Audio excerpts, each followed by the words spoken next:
On the afternoon of 24 नवंबर 1971 एक middle age आदमी Portland international airport में एंटर करता है एक ब्रीफ केस के साथ और सियाटल वाशिंगटन की एक वन वे टिकट खरीदता है। उस आदमी का नाम डेन कूपर होता है और थोड़ी देर बाद वो आदमी 36 पैसेंजर और 6 क्रू मेंबर्स के साथ नॉर्थ वेस्ट एयरलाइंस फ्लाइट 305 पर बोर्ड करता है। जैसे ही वो फ्लाइट में बोर्ड होता है वो केबिन के राइट साइड की लास्ट रॉ को मिडिल सीट में बैठता है। इसके बाद वो एक ड्रिंक ऑर्डर करता है और सिगरेट पीता है। अब जैसे ही फ्लाइट टेक ऑफ के लिए रेडी होती है कूपर अपनी साइड से मुड़ता है और एक एनवेलप फ्लाइट अटेंडेंट फ्लोरेंस शेफनर को देता है। उस एनवेलप के अंदर एक हैंड रिटन नोट होता है जिसमें लिखा होता है कि डेन कूपर के पास एक बॉम्ब है। इसके बाद शेफनर कूपर के पास बैठती है और उसके ब्रीफ केस खोल के दिखाता है। उसमें होता है 8 dynamite sticks bomb. Dan Cooper की डिमांड बहुत सिंपल थी, $2 लाख, 4 पैराशूट और एक फ्यूल टैंकर जो सियाटल उतरते वक्त प्लेन को रिफ्यूल कर सके। और अगर उसकी डिमांड पूरी नहीं हो सकी तो कूपर कहता है कि वो प्लेन को उड़ा देगा। इसके बाद शेफनर फ्लाइट क्रू में जाकर सबको ये बात बताती है और उस वक्त एक फ्लाइट अटेंडेंट जिसका नाम था टीना मैक्लॉय होती है वो कूपर के पास आके बैठ जाती है और फ्लाइट के बीच लगी लाइन यूज करती है। टीना मैक्लॉय, डेन कूपर और फ्लाइट क्रू के बीच में एक नेगोशिएशन ब्रिज बना हुआ थी। अब अगले 1.5 घंटे तक फ्लाइट सियाटल एयरपोर्ट के ऊपर चक्कर लगाती रहती है जब तक लोकल और फेडरल अथॉरिटीज रैंसम अमाउंट और 4 पैराशूट अरेंज नहीं कर लेती। $20 के 10,000 नोट्स एक लोकल बैंक से ले लिए जाते हैं और पैराशूट एक near by sky diving school से लिया जाता है। 5:45 बज चुके थे जो कि स्केड्यूल अराइवल से 2 घंटे लेट था।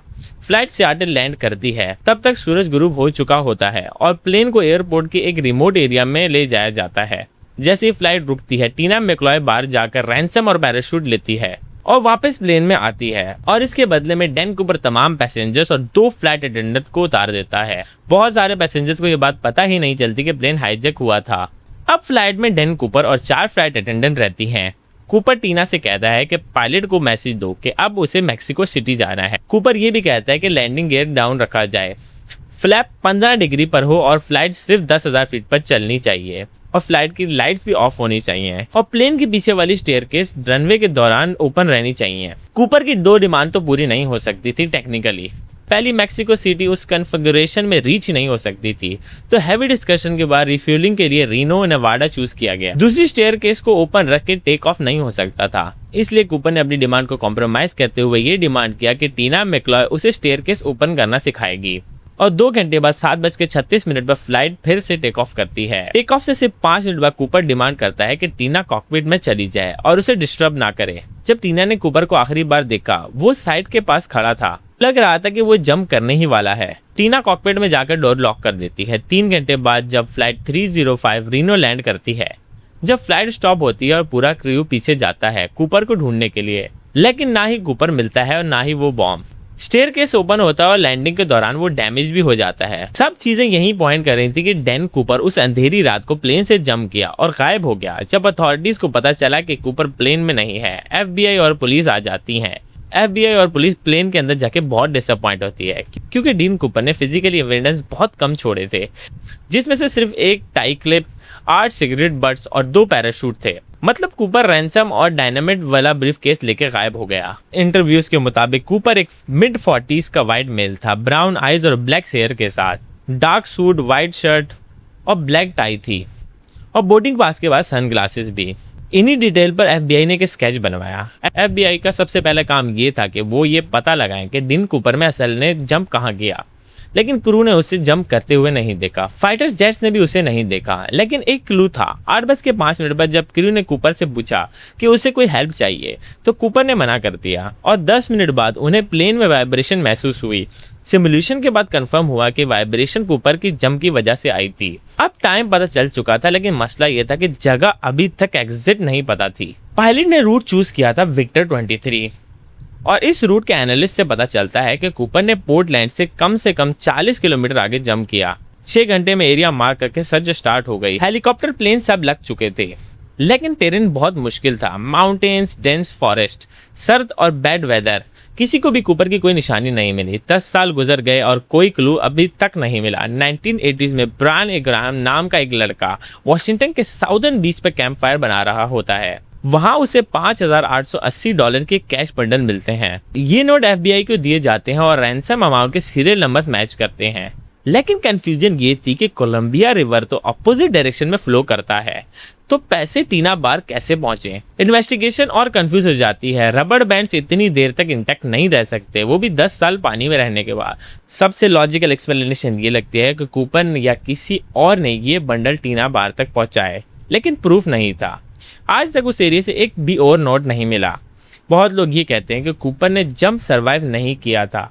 हवा बहुत तेज थी और रेन स्टॉर्म भी था, जिसकी वजह से पैराशूट स्टेबल नहीं हो सका और कूपर वहीं मर गया। लेकिन कूपर पैराशूट के बारे में बहुत जानता था। कूपर ने सनग्लासेस पहनकर वो रैंसम वाला नोट भी वापस ले लिया और 4 पैराशूट का ऑर्डर देकर सबको कंफ्यूज कर दिया। लेकिन कुछ जगह वो मिसकैलकुलेट भी कर गया, जैसे कि रूट को अचानक चेंज करना, रिफ्यूलिंग डिस्टेंस को अचानक से चेंज कर देना, बूट्स हेलमेट्स वगैरह की डिमांड ना करना, जो कि वो कर सकता था उस टाइम। फिर 1971 के एक न्यूज लॉग में गलती होती है। डीन कूपर को डीबी कूपर लिखा जाता है और तब से डीबी कूपर मशहूर हो गया। एक French Canadian comic book character भी था जिसका नाम था डीन कूपर। रॉबर्ट रैगस्ट्रॉ एक स्ट्रॉन्ग सस्पेक्ट था। उसकी काफी सिमिलैरिटीज थी डीबी कूपर के साथ। वो एक डेकोरेटेड आर्मी ट्रूप था जो हेलीकॉप्टर पायलट भी था। उसको एक्सप्लोजिव की भी एक्सपर्टीज थी। उसका क्रिमिनल रिकॉर्ड भी काफी लंबा था।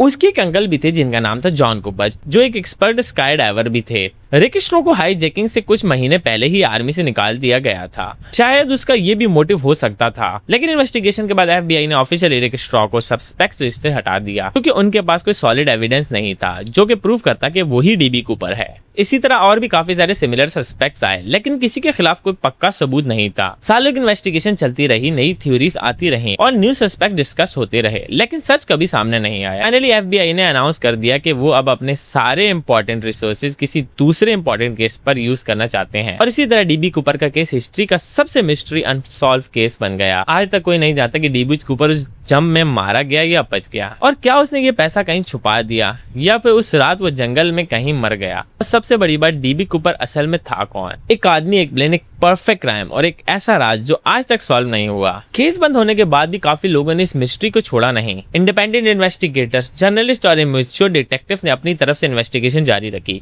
कुछ लोगों का कहना है कि कूपर ने जंप सर्वाइव किया था। उनके मुताबिक कूपर इतना अनएक्सपीरियंस नहीं हो सकता था क्योंकि उसने फ्लाइट कॉन्फ़िगरेशन, पैराशूट और टाइमिंग सब कुछ परफेक्टली चूज की थी, और अगर वो इतना प्रिस्क्राइब था तो ये मुमकिन है कि उसने सेफ लैंडिंग की होगी। इस थ्योरी के मुताबिक कूपर जंगल में ही लैंड हुआ था, फिर किसी तरह वो किसी सिविलाइजेशन तक जा पहुंचा हो गया और किसी नई आइडेंटिटी के साथ जिंदगी गुजार रहा होगा। लेकिन दूसरी साइड कुछ एक्सपर्ट्स ये भी कहते हैं कि वो जंप सर्वाइव करना इम्पॉसिबल था। रात के टाइम तेज बारिश और फ्रीजिंग टेम्परेचर था और एक घने जंगल में अनस्टेबल पैराशूट में लैंड करना इम्पॉसिबल है। ये फैक्टर मिलकर सर्वाइवल के चांसेस को बहुत कम कर देता है। उनके मुताबिक कूपर या तो लैंडिंग के वक्त ही मर गया होगा। कुछ लोग ये भी बिलीव करते हैं कि कूपर ने ये सब अकेले नहीं किया।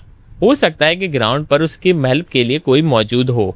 ये एक्सप्लेन करते हैं कि इसी वजह से कूपर कभी ट्रेस नहीं हुआ। और फिर आती है पैसों की मिस्ट्री। सिर्फ $5,880 मिले, बाकी के $1,94,000 कभी रिकवर नहीं हुए। आज तक कोई भी रैंसम नोट मार्केट में सर्कुलेट भी नहीं हुआ। मतलब ये पैसा कभी यूज ही नहीं हुआ, या फिर पैसों को इतने स्मार्टली हाइड किया कि किसी को अब तक पता नहीं चला। डीबी कूपर का केस सिर्फ एक क्राइम केस नहीं है, ये एक लेजेंड बन चुका है। इस पर काफी मूवीज बन चुकी हैं, बुक्स आ चुकी हैं और डॉक्यूमेंट्रीज तक बन चुकी हैं। हर जगह ये कहानी आज के टाइम में बहुत फेमस है। आज भी लोगों के दिमाग में ये एक मिस्ट्री है कि डीबी कूपर था कौन और गया कहाँ। क्या वो एक CIA का एक्स एजेंट था या फिर क्या वो एक लकी क्रिमिनल था? शायद ये सच हम कभी ना जान पाए, लेकिन एक बात क्लियर थी, डीबी कूपर ने हिस्ट्री का सबसे डेयरिंग हाईजैक किया और फिर हवा में गायब हो गया। मिलते हैं ऐसी ही एक और वीडियो में, तब तक के लिए अल्लाह हाफिज।